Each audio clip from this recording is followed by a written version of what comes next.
Hey everyone, it's Kelly Robinson with Pana Knows. We are talking about the 9 stages of the talent acquisition life cycle as defined by yours truly.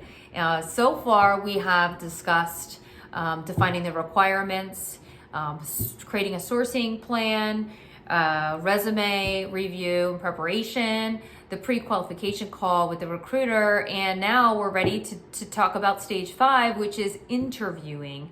So a couple tips for interviewing.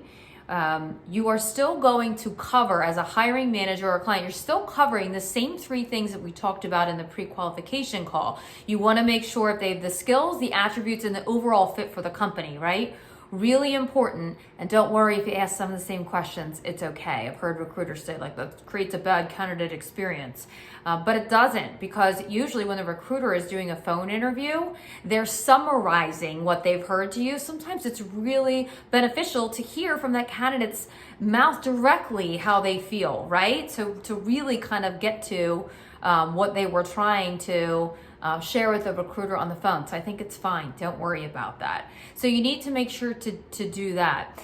So make sure that you're prepared for interviewing as a client or hiring manager. There's nothing worse than a candidate getting into an interview and you are not prepared. Okay, so make sure you're knowing who's covering the 3 areas.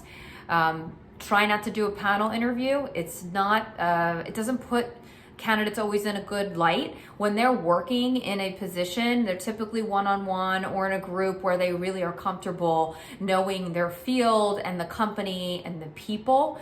So putting them in that kind of environment sometimes is tough. So really no more than 2, I'm gonna say.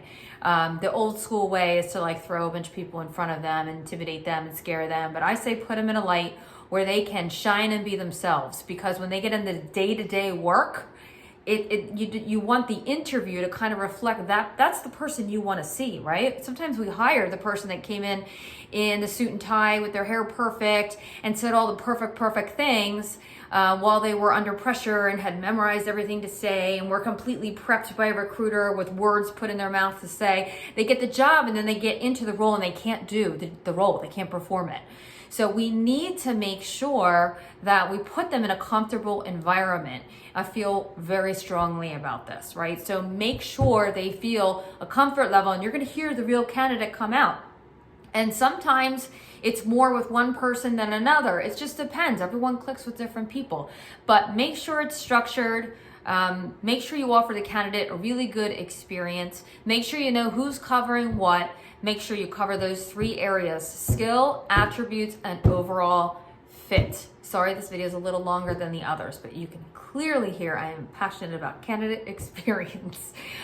Thanks for listening.